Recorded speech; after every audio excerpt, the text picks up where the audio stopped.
all of you attendees watching this, look at these three people. And I haven't met Gina yet, but I can tell if you're aligned with Scott and Brian that you're kind also. So I just think it's infinitely better person than both of us. I just want to say that there are very kind people actually in the industry. And if you're having a tough time and you're dealing with people that aren't necessarily nice, these are three folks that are actually kind and caring and giving. So thank you guys for being on board. First up, I will introduce Scott Williams. He is executive producer of NCIS. I'm going to read a little bit from his bio just so you get a sense of who he is, but probably you guys have read when you signed up for this. Scott started not that long ago. I mean, really. It says he got his first writing assignment in 1995 and has been deeply sensed ever since. Writing feature scripts for the likes of Ron Howard, Kevin Costner, and Ray Liotta ultimately led him to television.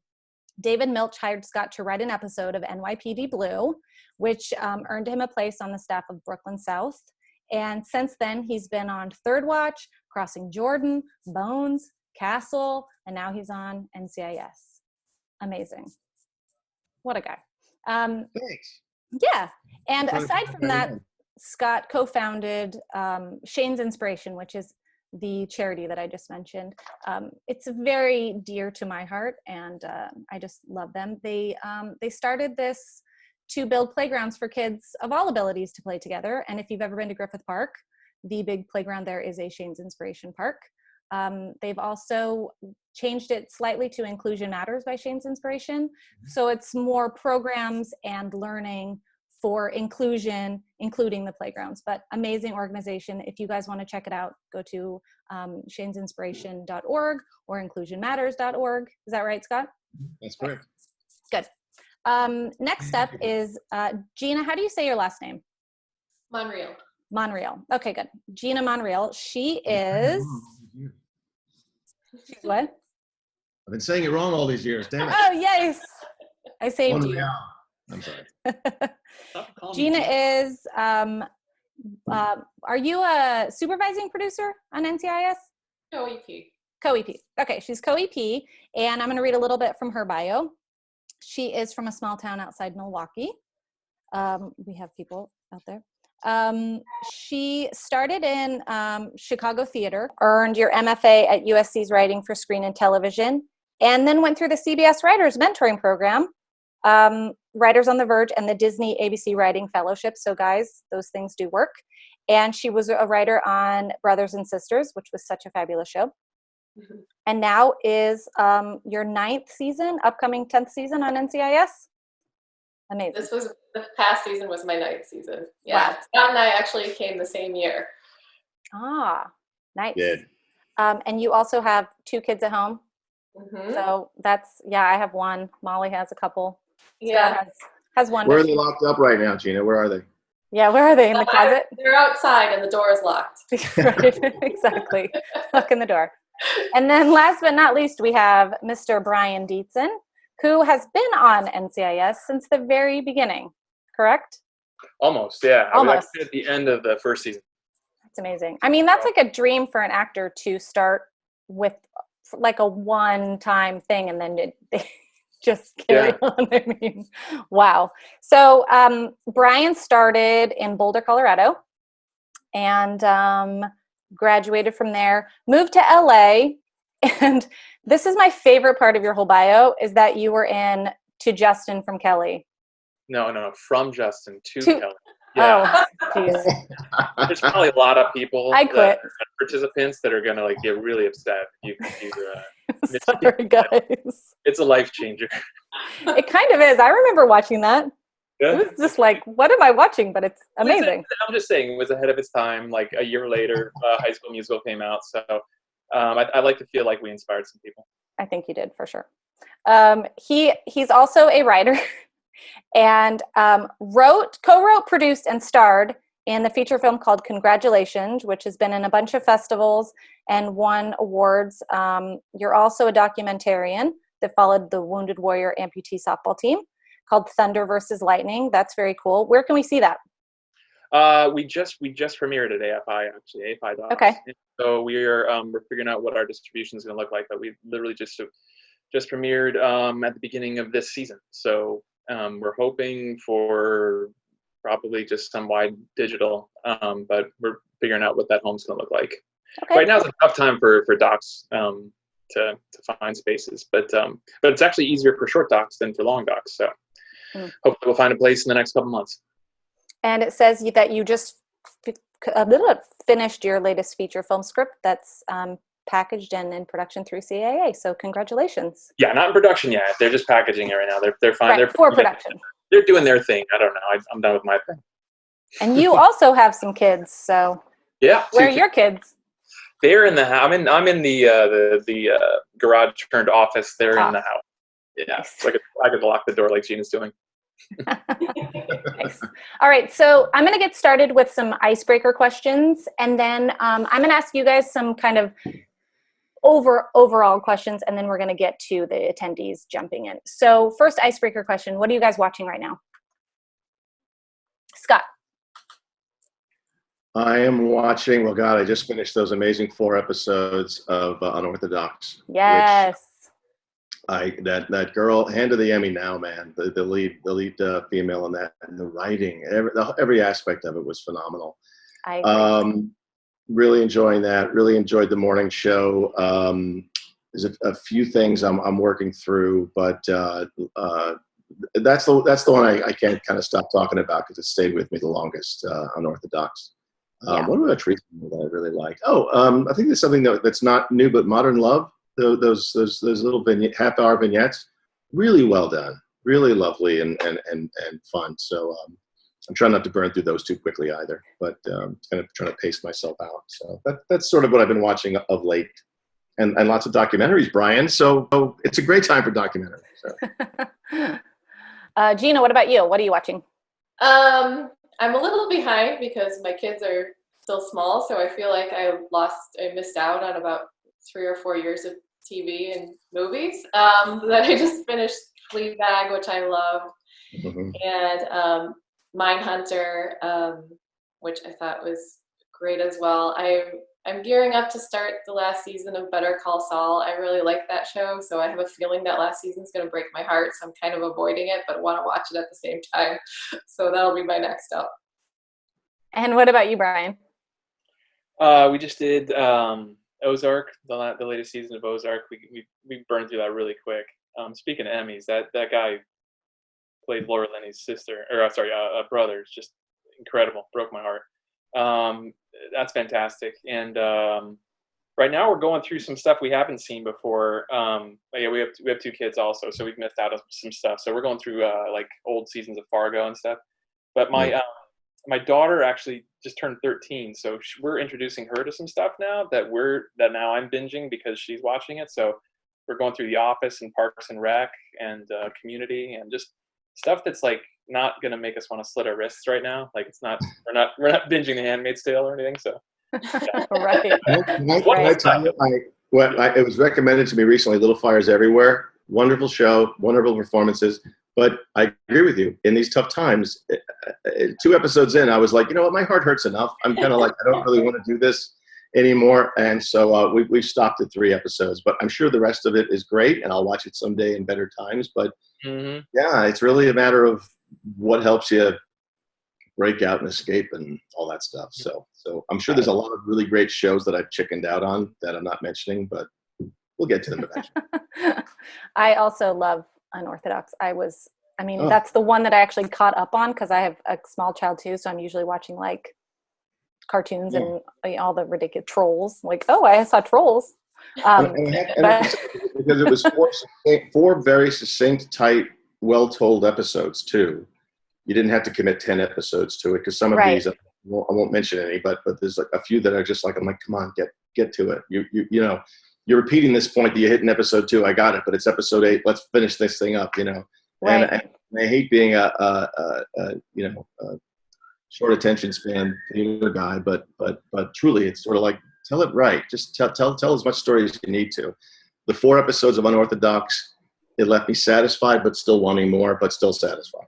So Right, exactly. So next question. Who, living or dead, is your dream collaboration with creatively? thank you guys. Brian. Jimmy Stewart, just because he's my favorite. I just love him, and that guy. I just could watch him do anything. He's a very, very stylized and whatnot, but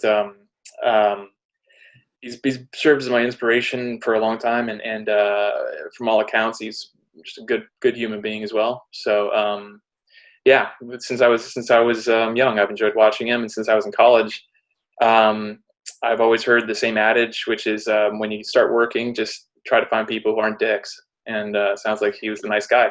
So that would be awesome. Awesome. Gina, what about you? I'd probably say Lin Manuel Miranda, because I think he's amazing and probably a genius for real. So yeah, I'm so in awe of his talent. So probably be him, or 1980s John Hughes. I love those. Yeah, I love those like throwback 80s movies. Totally. Scott, what about you? Bruce Springsteen. Of course. He's my favorite storyteller, always has been, and he's got me through really tough times. And so I've always sort of had this idea. I went to college with Ted Demme, who the late great Ted Demme, got to direct his Philadelphia music video, and I had an opportunity and missed it because I had just moved out to LA at that point. But yeah, someday the boss, I'm going to be knocking on his door and pitching him an idea. So I don't know, or I'll do whatever he wants, basically. So. Okay, so I'm going to dive into the main question right now, I think that everyone's wondering, is moving out of this COVID situation that we're in. How does, specifically NCIS or television in general, how do you guys think you're going to adapt to the changes of, staffing? Is it going to be virtual writer rooms? How's that going to look for you guys? And I know you don't have the answer because we're not there yet, but just what are you guys thinking in terms of how are things going to look moving forward? You guys? I would think that there's going to be a lot of virtual writers' rooms. I know there are some going on right now. And I think, the biggest change is probably going to be to production, just because it's such a community environment, community food, background, everybody. So I think that that's going to be a situation that's going to change in ways that we probably can't even imagine yet. Yeah, I was talking. What do you think? Yep, Brian. I was talking to a buddy of mine who runs a TV studio, and he was saying that for all of their productions, he said we're going to have to look into figuring out how to get a testing unit for each production, basically, and then just run through 15 to 20 tests a day, and then so basically every third, fourth, fifth day that you go to work, you get that swab put up your nose. And he said because the testing or the temperature testing, it doesn't really tell you anything because of how many asymptomatic people there are. So he said if that just means that our company has to bite the bullet and spend a ton and outspend the government to get back to work, then unfortunately it feels like kind of like the free market's going to reign on this one. Yeah, I think the writing will be like this for quite a while. And then it's a question of, I totally agree with Brian on testing. I think there'll be some challenge for us to write scenes between two people instead of six, fewer crowd scenes, writing to that, to think about our actors. You've got to get actors who are willing to work next to each other. Just the camera operation alone is, the camera and the focus puller and the dolly grip and they're all in close proximity. So without testing, I don't know how any of that's going to be possible. And then, yeah, I think we're going to have to get creative and imaginative in terms of how to do lots of video screens and phone calls and stuff like that, and shooting in that way. I don't know when or how that'll happen because I think they're all still kind of figuring that out. But I agree with Brian and Gina where it's going to be certainly different for many years to come. Yeah, the co-food, when you said we eat out of the same bowls literally much of the day, and so those days are over apparently. So I was just thinking, guys. I was thinking before we came on to do this thing with that.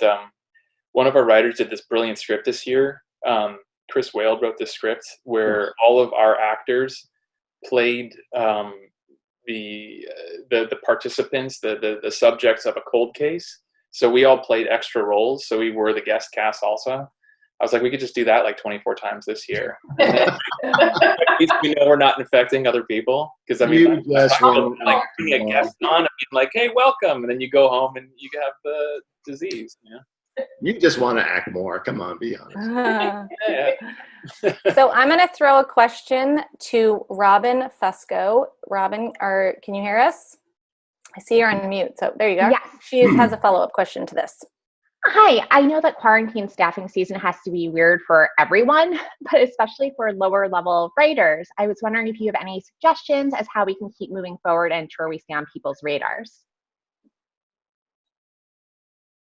I don't know necessarily. I mean, that's actually it's nice. That's lovely to have a question like that that's not COVID related, because I honestly, I don't know that that's going to change all that much. I think it's still a matter of, you know, having your stuff out there and I wish I could tell you more than just, you know, stay in touch. Relationships are everything. The sort of pat answers you hear all the time are still really true. My agent hasn't had to get me a job since the mid 2000s, because honestly, every job I've had is just by virtue of the job I've had previous and making friends and forging some semblance of a reputation that gets me to the next job. And I think a lot of those beginning writers that I know are very much the same way. It's just sort of, you know, everyone on our staff that I know of wants to give a leg up to someone else. So, you know, while I don't go around saying like, "Hey, I'd love to read your script," I'm more than always happy to find someone that's just starting out and figure out a way to get them a shot in the door. So, how you stay in people's purview outside of your agents just submitting you, I'm not entirely sure. Do either of you guys have a sense of that? I think, like anything, I mean, one of the best things about being a writer is, as you guys know, no one can stop you from writing. Like this is a great time to write in a lot of ways. So I think making yourself ready for that opportunity. So in other words, having a sample in every genre that you feel like you can write well, so that you're ready for the opportunity when someone is there to give you a leg up. For me, that's what ended up working, is just writing as much as I could and then having that sample for when I needed it for a procedural, even though I wasn't a procedural writer. So I would say just keep writing, because it's something that you can control, and that's one of the only things that you can control at this point. What Gina said. Well, Brian, from your standpoint of, I don't know if you started as an actor and then started writing, or if you were doing both simultaneously, but for you, you know, I know that you have writing projects out there now. What do you think about people, you know, even in TV or in features, getting your work out there? I kind of just write a lot of times I write because it's therapeutic and whatnot. And it's not necessarily like product oriented, because I get a lot of my time taken up by my day job, which is obviously being an actor primarily.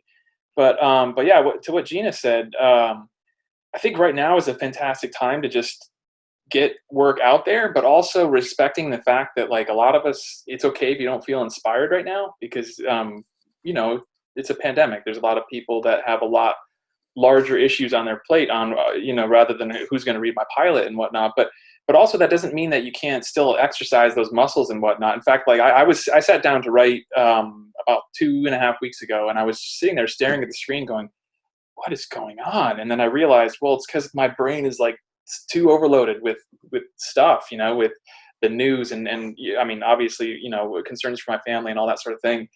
But a buddy of mine had written a pilot, and he sent it to me, and he asked for some notes. So I gave him some notes and sent it back to him. And then eventually we got around to, he's like, would you mind doing a rewrite with me? And I was like, I'd love that. That'd be so great. So, because it gives me something to do, and it can help me to exercise that muscle. So I would say, if anyone's having kind of those roadblocks, it would be really smart to exercise those muscles right now, and just like talk to one another and say, does anyone need help with anything? Would anyone like to collaborate with me on anything?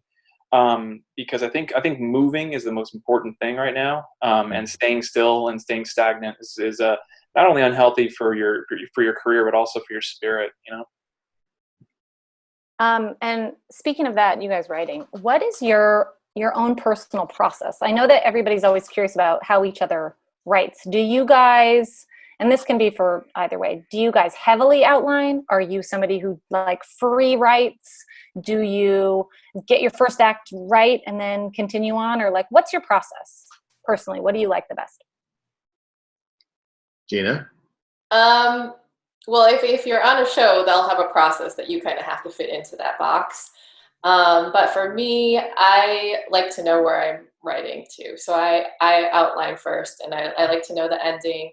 I don't like the blank page. So Scott will attest to this. I have to do a vomit draft. So anything I'm writing, whether it's NCIS or anything else, I just do a very fast draft where I'm not judging myself in any way. I'm just typing to get the whole thing down. And then what that allows me to do is it just kind of frees up my mind where I'm not stressing over the idea that I have all these blank pages to fill. And also it shows me where some of the holes are, or where things that aren't going to work are happening, so that I don't write a scene and I fall in love with the scene, and then I realize later on I have to change it because it's not working with the end part of the story. I really admire Gina's ability to do the vomit draft because, because she does. She'll pound it out in a weekend sometimes. But it's sheer out of fear. It's because I'm so scared. It's not. It's 80, and it's 85 pages. It should be like 57. You know, a lot to slog through there. But if anyone looks at my IMDb page, they will know that I'm well traveled for various reasons. And until I got to NCIS, it was the first show I'd ever been on that didn't have a formal writer's room. So, you know, instead of 4 to 8 people in a room staring at a board, figuring out beats, I got to NCIS and they were like, "Oh no, you just come up with your own ideas and you confer with a writer or two, but then you write it." And I was like, "Shit, I was screwed at that point because I'm not that smart." But what we were able to kind of turn that into really now, the process after our 9 years there is that, you know, of course you come up with your own idea or you knock on someone's door and you spitball a little bit. But I absolutely, especially in television, you need to outline, figuring out the beats on the board. I'll take a whack at doing it myself and then call Gina or call someone else in to just say, "Am I crazy? Does this work? Oh, that's better. Yeah, let me move that over here," which I will do for other writers when it's not my turn either. But I really don't get excited to write it or really even start to write it until I know what the emotional hook is for the characters in the story. You know, we can solve the crime of the dead petty officer all day long, but until I know how it affects Gibbs or how it affects another of our characters, I'm not excited to write it. So the minute I figure that out, dominoes start to fall and things fall into place, and then I'm ready to start.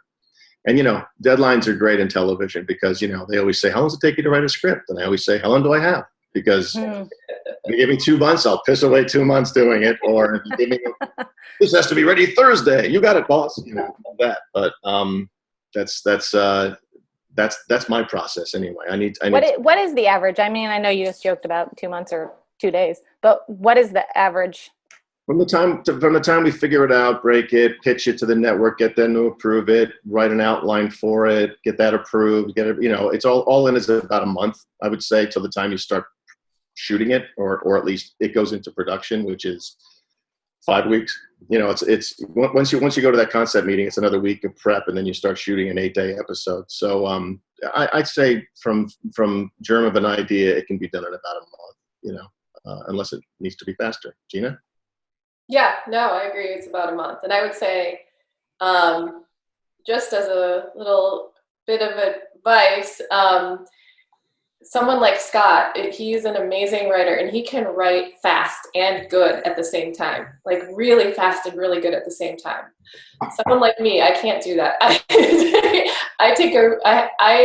take a longer time to figure out how it needs to be. And I think just letting yourself off the hook for whatever kind of writer you are, at least it helped me to realize that, like, I'm never going to be a Scott, and that's okay. I'd love to be, but no, I believe it. I'd much rather be Gina. But again, that vomit draft, I can't do that. I'm obsessive enough where I have to sit and I have to get those first 5 pages. I have to get the cold open just right. It's the diving board, man. It's got to set the stage for the rest of the script. Every act has to be just right. I'll spend 12 hours sitting at my computer from 6 a.m. till whenever.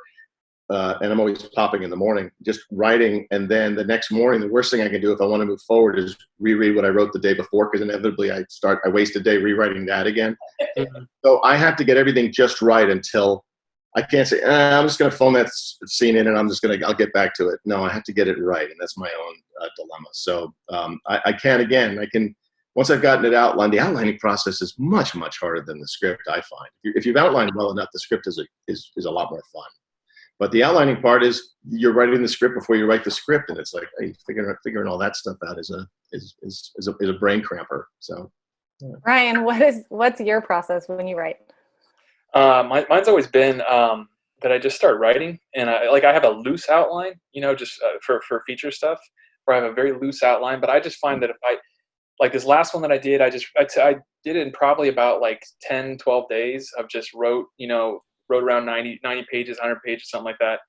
And because like if something hits me emotionally about why am I writing this script, I just want to get it out and get these scenes out. And like sometimes I'll just fall in love with scenes, and awesome, that's great, that'll make the final edit and that'll make the final cut and whatnot. But but I know that if I were to outline it too strictly beforehand, I'd pick apart the scene as I was going to say, well, she shouldn't say this because that doesn't, set up well enough in Act 3 what this thing that's going to happen.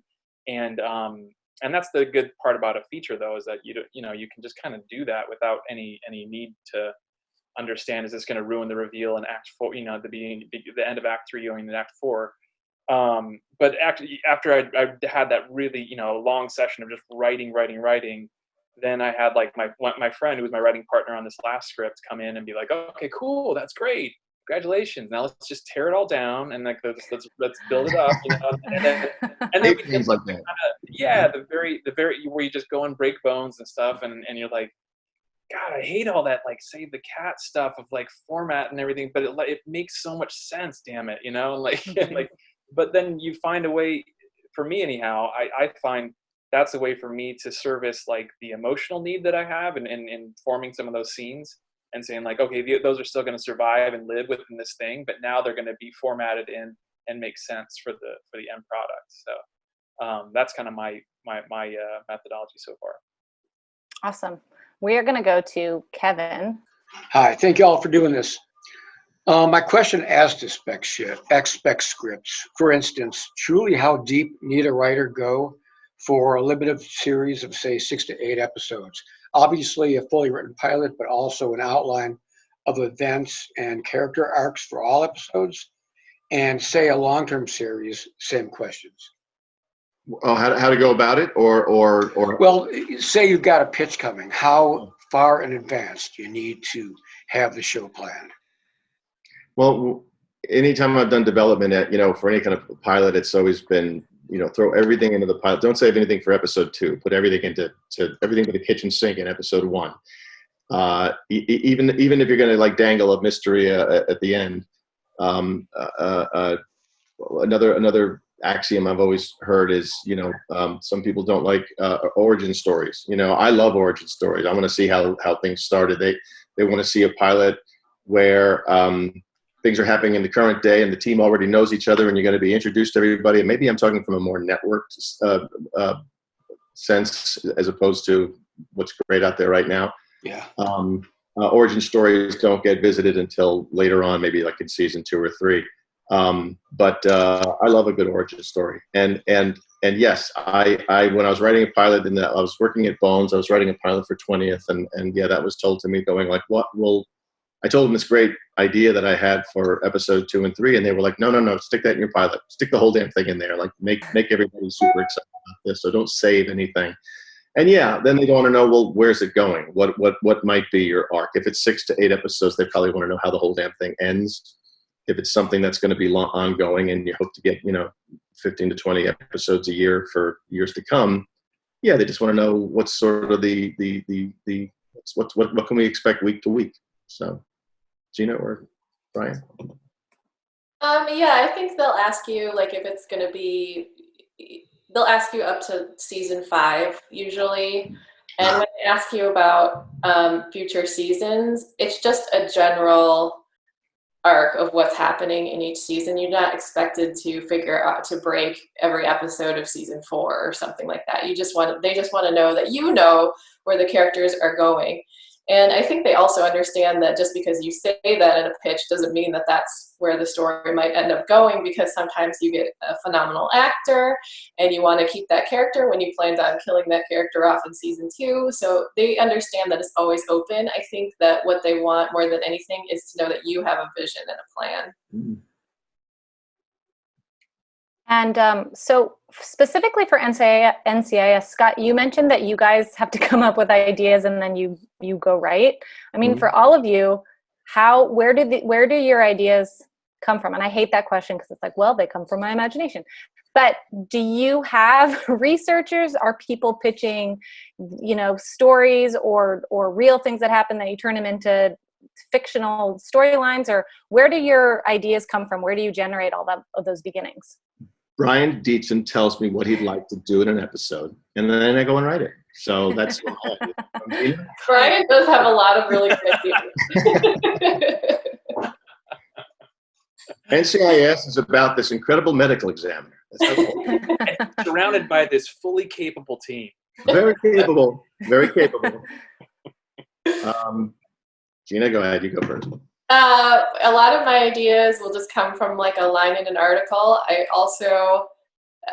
don't consider myself a procedural writer, even though I've been on the show for 9 years. So I watch a lot of Datelines and ID and 48 Hours, and sometimes just a clue from one of those shows will help me get into a story. But for me, it always starts with character, and a lot of times it'll be, somebody's random neighbor telling me a story, or my own grandpa, or just a tidbit of information that gets me going on a character. But usually my ideas aren't just popping into my head. They're coming from interactions with the outside world. So to hop on with what Brian was saying about getting out there and living, absolutely, because even if you're having a Zoom chat with a friend or something, every experience is going to feed your writing. The only way you're going to have stuff to write about is if you're out there living and interacting with people. That's where it all comes from. So for me, I would say every idea I've had on NCIS has been through some interaction with the outside world. Mm-hmm. Cool. Yeah, everywhere and anywhere, honestly. Yeah. It's we're not torn from the headlines. I always laugh when Gina says, I'm not a procedural writer, and I'm like, you fake it really well to say. You always think you can be touched by gods and get good ideas from places. I think a lot of it's elbow grease. I think you're actively out there just sort of like figuring out every day, sometimes, a conversation you have, how can I twist that into an episode? I always tell people, younger writers, I say, there are no shit jobs. When David Milch hired me, he said, I like your writing just fine. I like the fact that you attended bar for 12 years much more, because you've seen people at their worst and their best, and you've got characters from which to pull. So I always say, I don't care if you're making French fries at McDonald's, be the best French fry maker you can be. And someday you might write the script about the French fry maker who saves the world, So everything has value.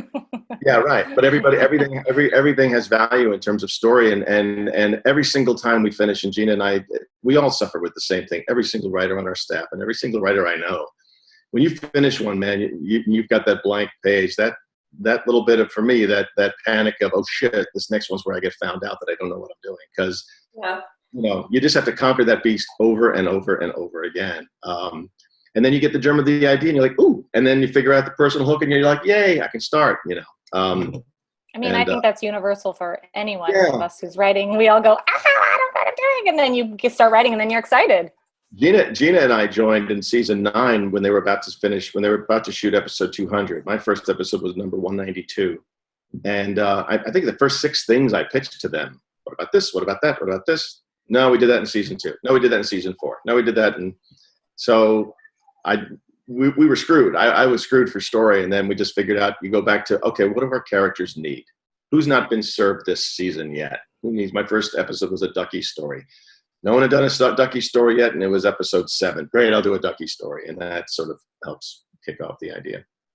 So, having worked on a show like Third Watch, which is like one of my all-time favorites, Loved it. you handle balancing scenes with such a great ensemble cast.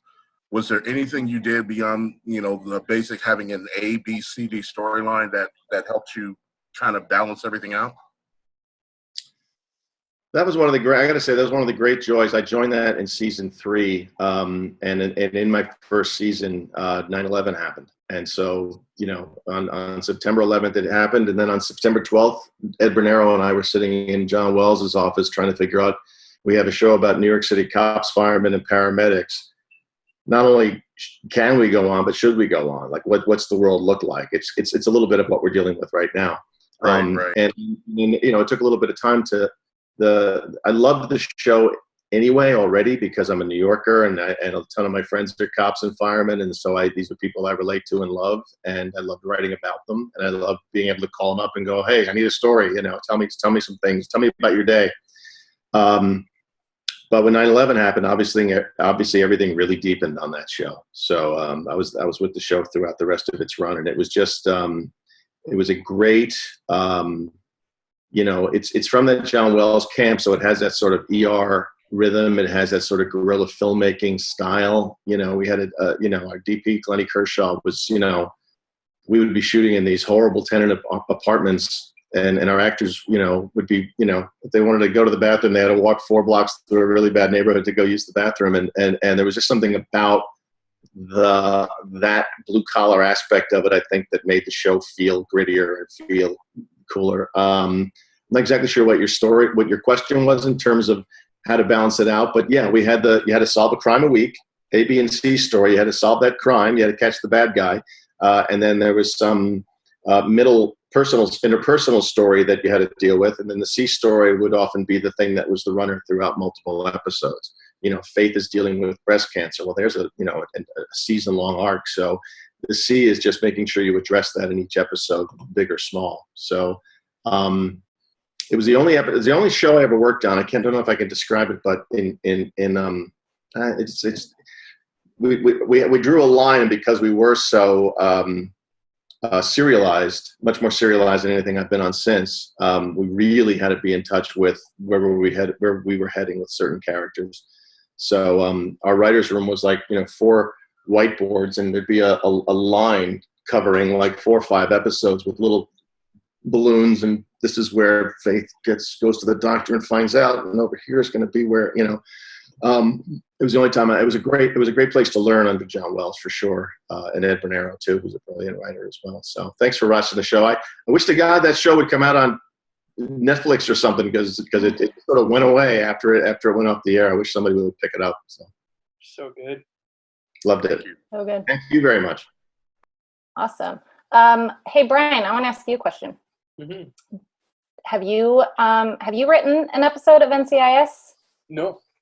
And why not?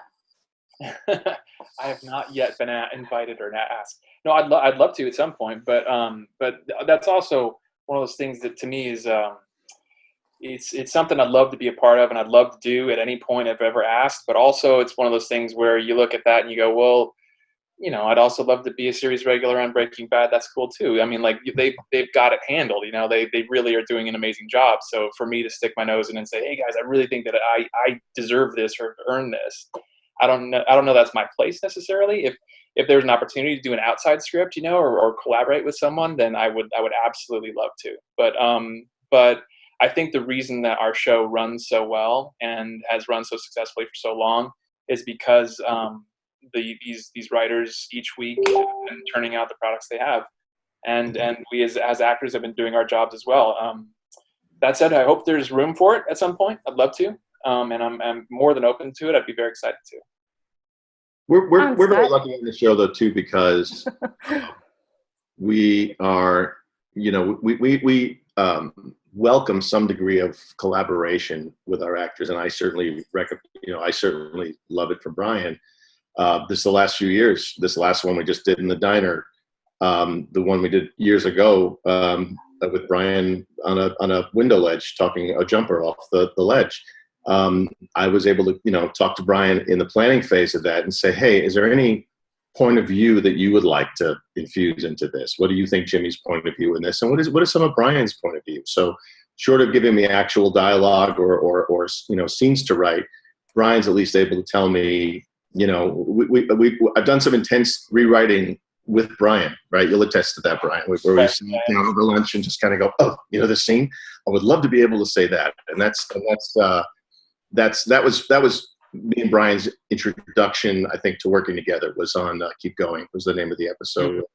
Mm-hmm. We got to talk about love and loss and things like that. And so I knew Brian would have a lot to say about the subject. So he was amazing to work with on that. And it was also really nice and kind of a testament to Scott and also, pretty much every other writer on our staff, though, is that, we've been doing this for so long that I think a lot of our writers do feel comfortable with saying, hey, what do you think Jimmy would say here or something like that? Because I'm the guy who's always up there saying hello up in the writers' offices, just, hey, how's everybody doing? Just I have made a lot of really close friends up there over the years. So I'm up there saying hello, and I'll get a question from Steve or from Scott or whomever, and just, what would Jimmy think in this situation? I think maybe this or this or this, just vague, ideas or whatnot, and sometimes that's all that's needed for any writer to just be like, oh yeah, cool direction, and then so I feel like really blessed. I know a lot of shows aren't like that, a lot of shows are more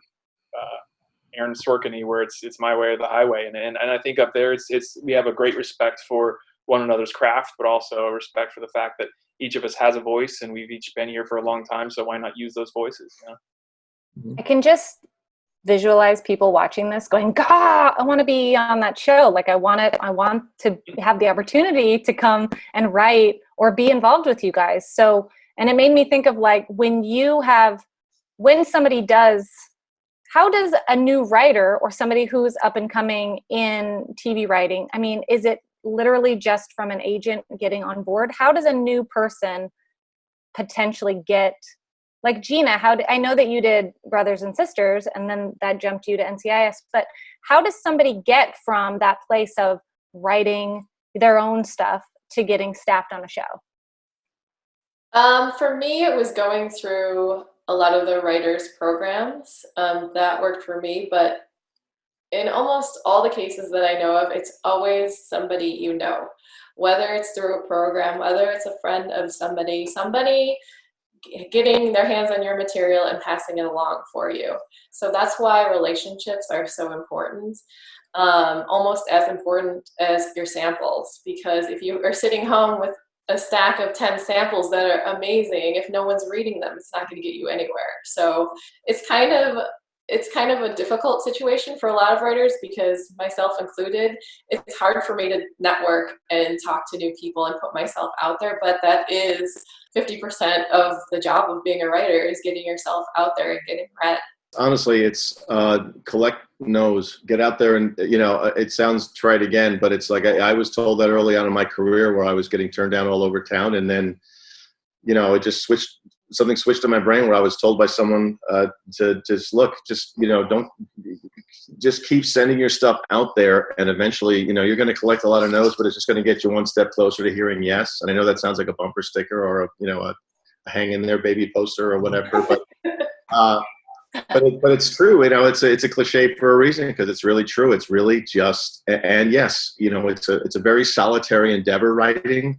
But to work in television, you got to be able to play well with others. It's really important. It's putting together a writing staff's like putting together a good dinner party. Like, well, who's going to get along well with who? What good conversations are going to be born out of this? I laughed during the writer's strike of 2008. I was at Bones, and we were all hanging out. We were hanging out with other shows, and we're very social and chit-chatty. And man, you can't believe we're actually picketing. This is crazy. And I hear it's almost over. It's not over, And then every so often there'd be a solo picketer just by themselves walking along, and we figured out, those are feature writers. Those guys, those guys are used to working alone. They're just like off by themselves, like I belong, just holding a sign, And we sort of befriended this one guy, Bob, one time, and we brought him kind of into our fold. And, you know, he was a very nice guy once we got him chatting and stuff. But, of course, you never want to say to somebody like, so have you written anything I may know about? You know, but we finally, after a couple of days, were like, so, Bob, what have you, you know, anything I would know? And he said, well, I co-wrote Galaxy Quest. And we were like, what? We freaked out. We totally geeked out on this guy for the rest of the time. Like, why didn't you? I'd be wearing a T-shirt that said, I wrote Galaxy Quest. Right. Yeah. Anyway, yes, TV writers, socialize. Be very social with one another and play well with others as well. So. All right, cool. We're going to go to Andrew.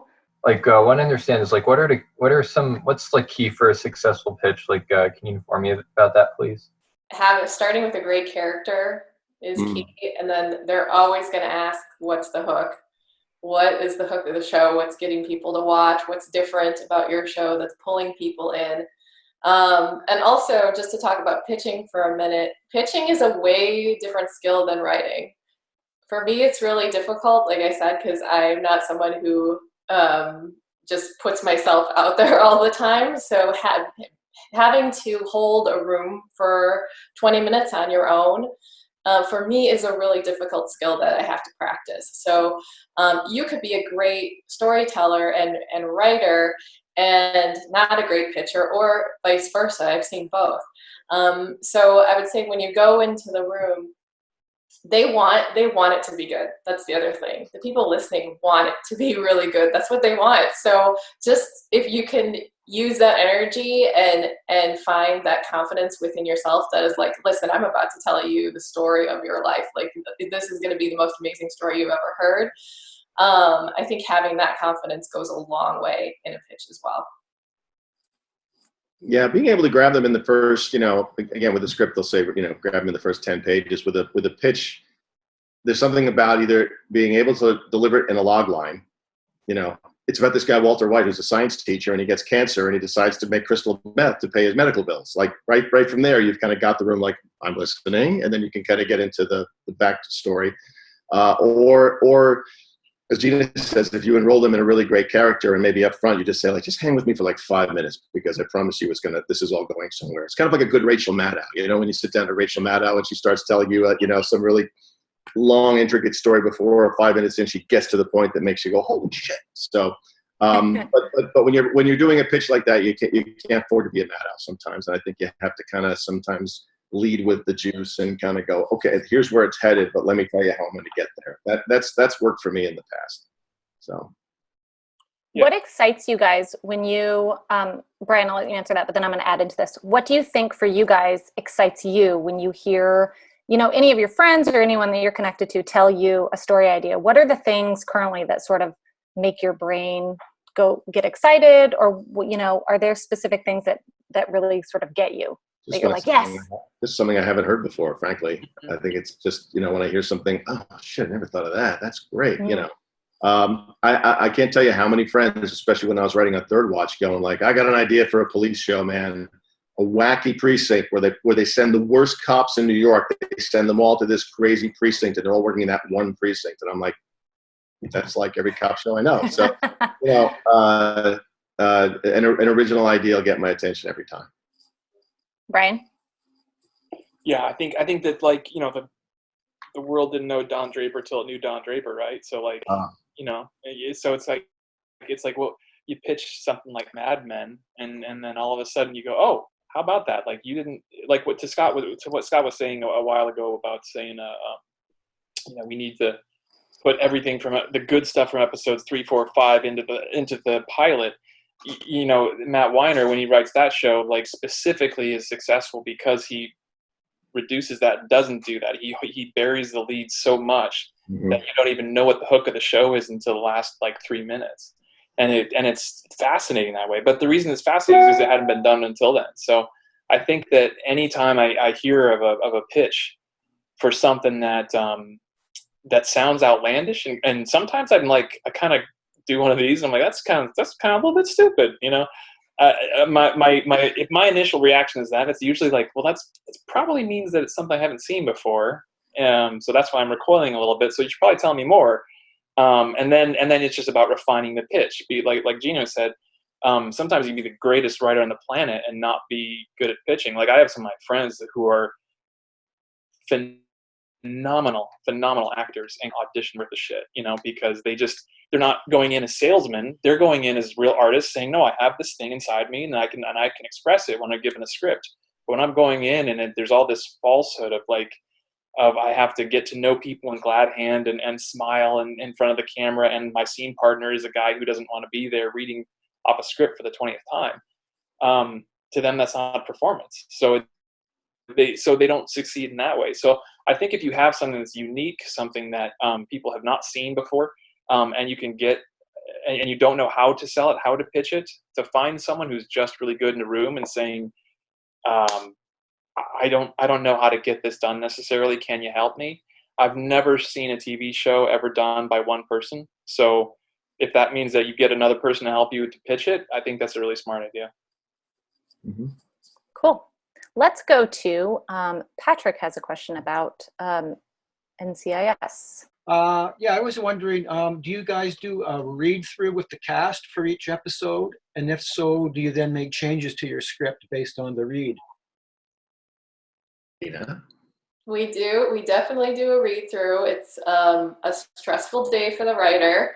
Because it's stressful hearing your words for the first time and wondering if they're going to work. So yes, I always make changes after the table read because it always helps. Sometimes an actor will adjust a line or they'll come up to you afterwards and say, I'm not really connecting to this because of this reason or that.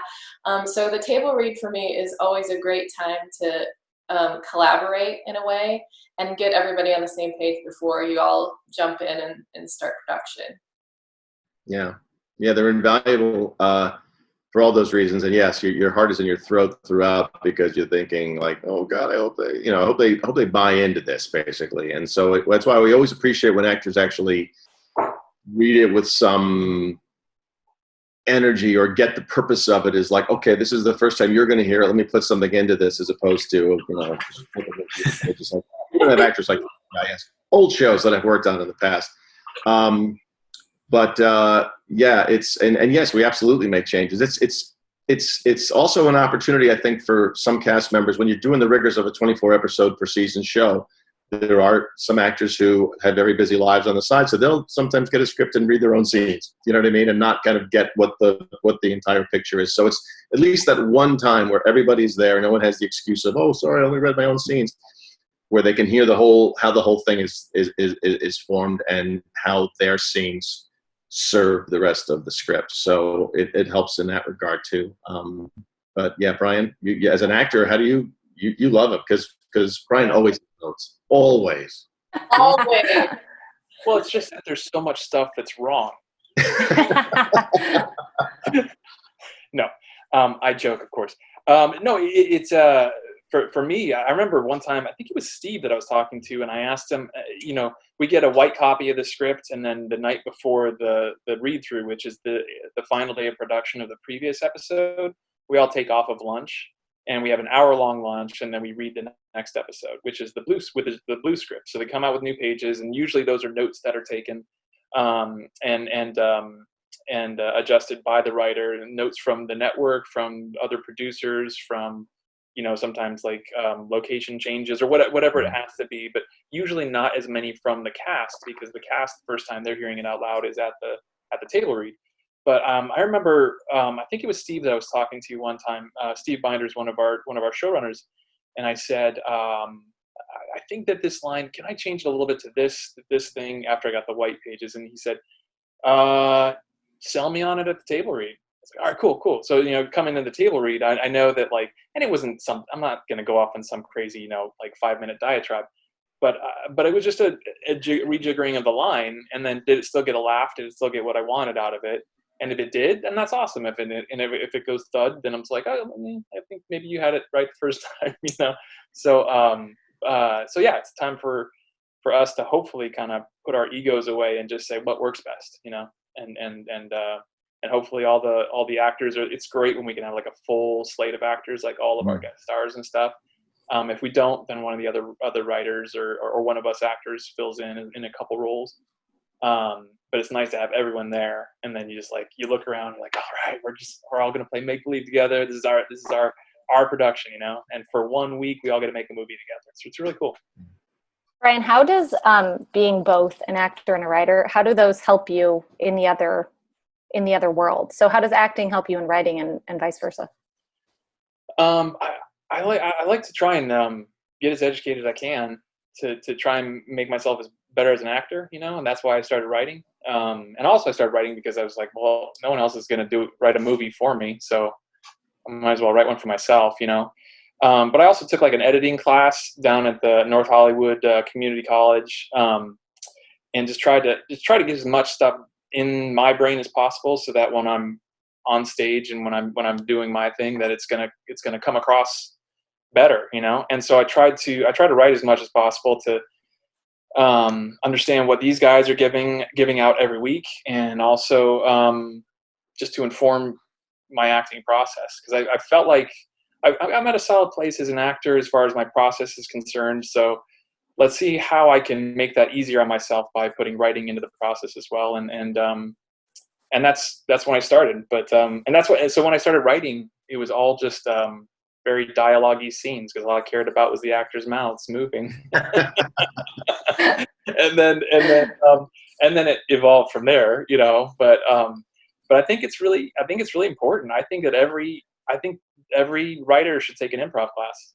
Mm-hmm. I think every writer should take an editing class. Like it just really, really informs. Just like I think every actor should take a writing class, every actor should take an editing class, because the movie's made 3 times, and for you to have like any sort of ego to say it's only made when I'm there, no, it's made when it's written, it's made when it's shot, it's made when it's edited, and you need to understand all 3 steps before you can really, you know, I don't know, like, not understand everything. I'm not saying like I know all that or any of us know all of it, but to have a little better understanding as a storyteller. I agree. That's a good answer. We're going to start wrapping this up. So I want to ask you guys some nice, fun ones. What's your favorite part about this current show that you're on NCIS? Like, what's your favorite thing about this job that you have? The people that work there, because with a long-running show like that, we're just so lucky to be working with the same people for this amount of time. It's pretty rare. And the people that work there in every department, I'm talking from the actors to the writers to production to editing, the whole crew, it's just like a family. And I felt so incredibly grateful and blessed to have the chance to work in that kind of environment, because not every environment is like that.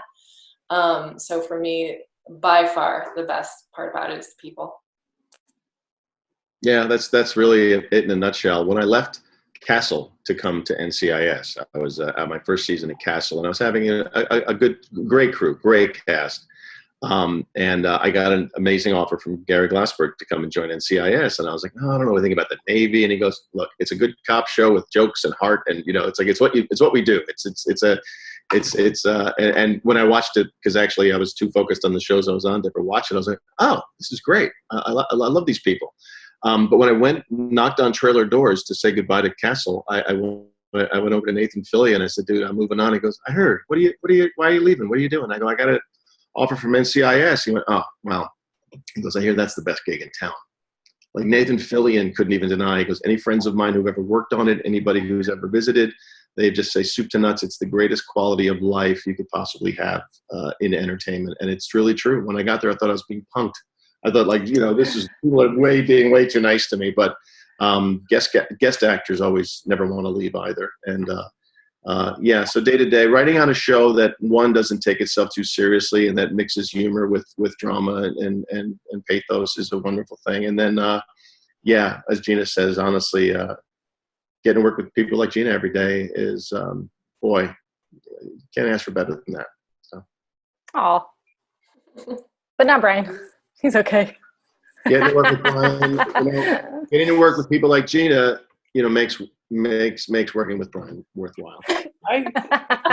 Tolerable. It makes it tolerable. Almost tolerable.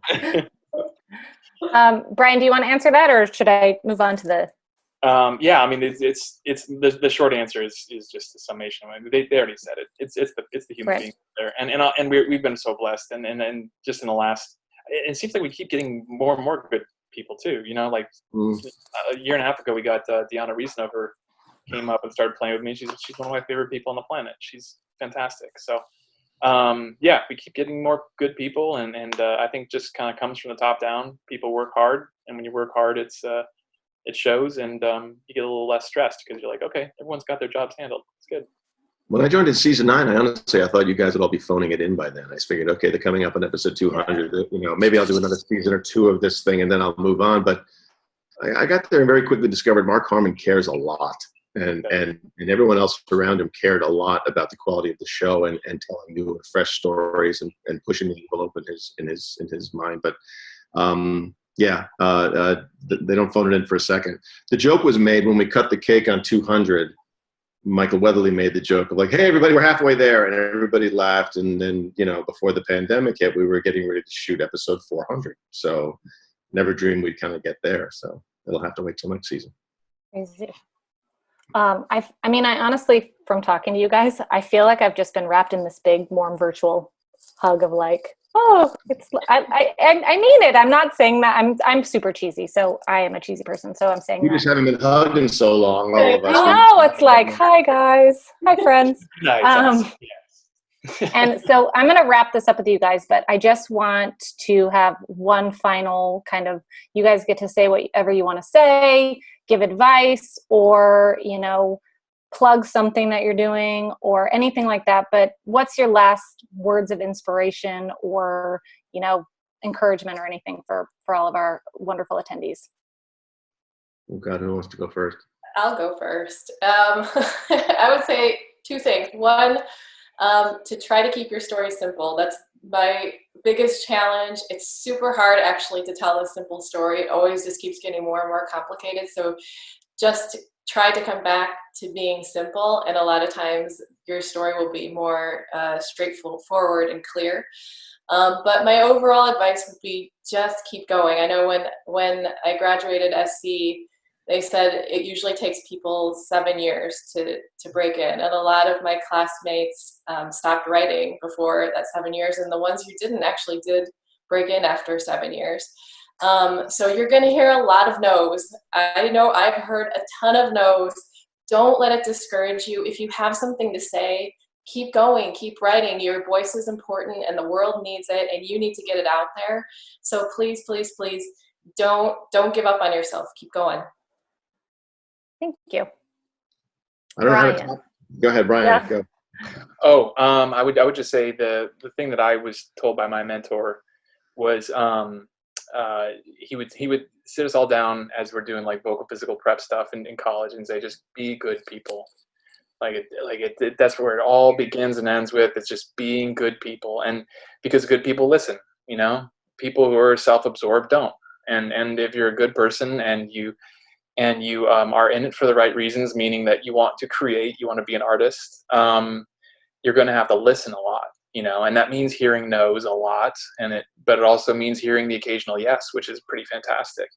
But those no's are the bricks that you need, you know, to build your whole career, and to think that anyone just starts immediately with a yes beneath them it's a fallacy. So I think just being a good person and really hearing what people have to say and being able to sort through what if it's going to help you, what if it's going to change your process. That's a talent that everyone needs to develop on their own, and everyone finds their own way of doing that. But yeah, be good people. That's it. Awesome. That's the best life advice I could possibly ever want to hear. The things I always adhere to is, you know, the art of screenwriting is telling the most amount of story in the fewest amount of words. You know, so you just want to be as impactful as you can in your word choices.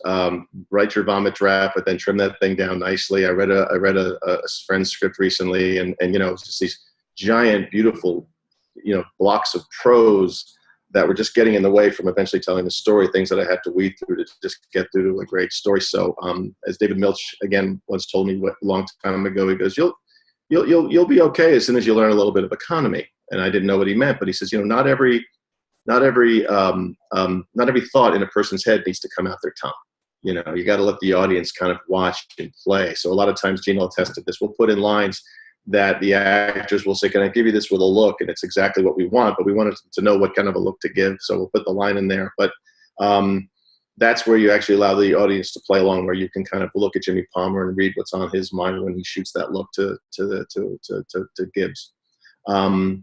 So economy is a big one, but yeah, boy, be a good person. That's huge, and it's applicable in so many ways. And if everybody's good people, we can all work together well and listen and be open vessels. Yeah, I have my friends who've written that haven't succeeded at it.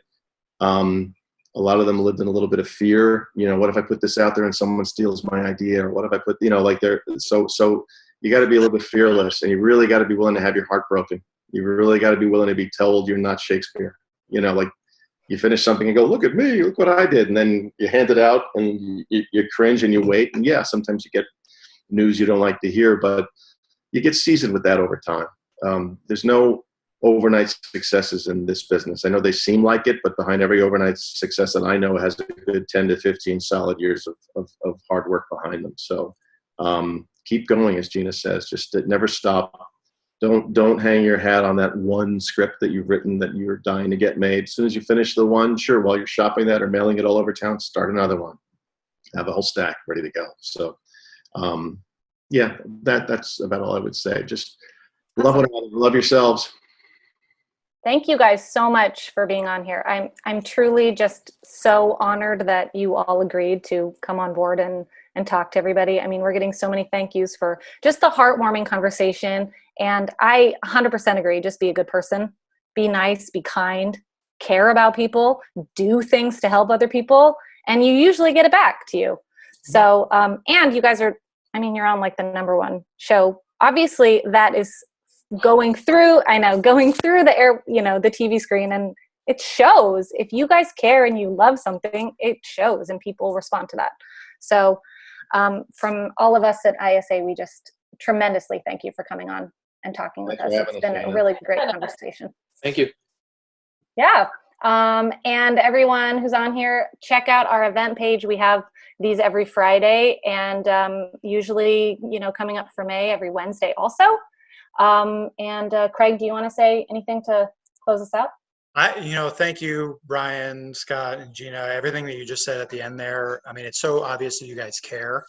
And that's an important part of this, to encourage emerging writers to know that, you know, even with all the fear that you may be feeling, that's okay. And that you gotta just keep, if you love it, keep going after it, you know, because it's in our hearts, in our blood to tell those stories, and you just got to keep going. Mm-hmm. So it was lovely to hear from all of you, and thanks for the great advice.